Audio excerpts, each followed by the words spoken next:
Does the idea of cooking dinner just stress you out?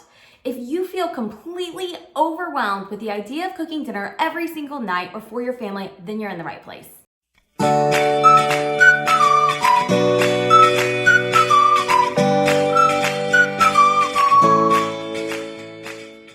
Hey, my name is Allison Baggerly and I'm the founder of Inspired Budget, and I'm going to be sharing 3 simple tips to make cooking dinner actually doable and something that you won't dread. The first tip is to make a monthly meal plan. Now, I know what you might be thinking.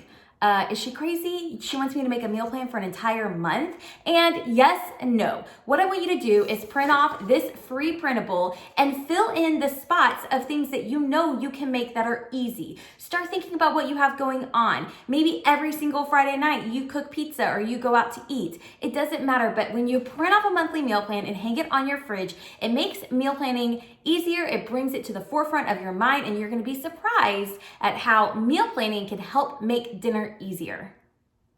My second tip is to repeat stupid, simple meals. Here's the truth. Dinner doesn't have to be this 5-course meal. It doesn't have to be this restaurant experience. You basically need to feed your family dinner and keep them alive, okay? That's not too hard. So what I want you to do is think of 5 stupid, simple, easy meals that you can repeat throughout the month. Maybe you eat them twice a month or maybe even 3 times a month.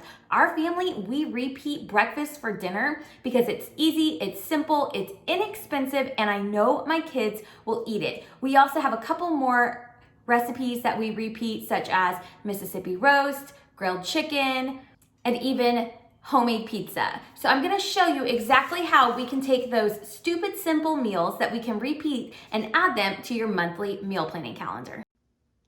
The first thing that I did was I wrote down 5 simple meals that I know my family loves and that they will eat.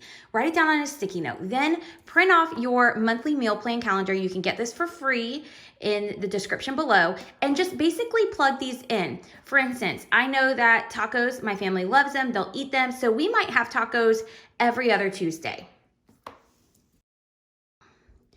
Then I'm going to look and see, okay, homemade pizza, my kids love homemade pizza, they enjoy making it. We're just gonna make that our Friday night tradition.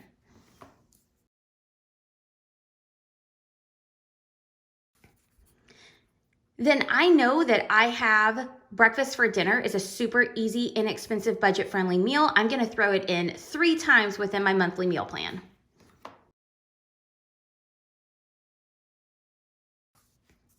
I know that I have 2 frozen roasts in the crock pot, and that roast will likely go on sale 1 more time this month, so I'm gonna put roast on here 3 times. Now I'm just gonna go ahead and put spaghetti and meat sauce on here twice. I know that our family likes to go to dinner out usually every Saturday, so we're gonna put dinner out every Saturday, which means I need to move spaghetti.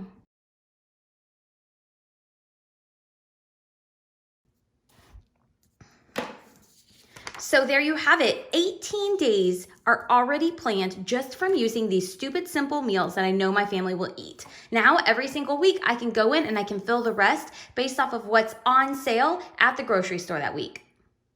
The third tip when it comes to making dinner doable and easy to do is to always sit down and check your calendar first. So often you might be busy. You might have a night where you're taking kids to soccer practice or you're picking things up or you have to work late. On those nights when you know you are going to be busy, make sure you keep dinners incredibly simple, whether that is leftovers or even a frozen lasagna that you grab in the frozen aisle at your grocery store. When you keep those dinners incredibly simple and you check your calendar first, it will allow you to no longer run through the fast food line at the last minute because you're stressed out, exhausted, and the last thing that you want to do is cook dinner, stand up all evening in the kitchen cooking dinner, and then have to clean up afterwards. So those are my 3 super quick, super simple tips on how to make dinner doable. The first one is to create your monthly meal plan. Number 2 is to repeat easy, stupid, simple meals. Things that you know your family will eat, things that are budget friendly, and things that are quick to make. You don't have to look at a recipe. You're not spending 4 hours on Pinterest because who has time for that? And number 3 is to check your calendar first. I like to do that right before I go to the grocery store and I make my meal plan. I look at our calendar and I figure out what is it that I need to have on these difficult nights, these busy nights, so that I'm not going to run through the drive and blow my budget. Let me know in the comments which one of these 3 tips you're going to try this week.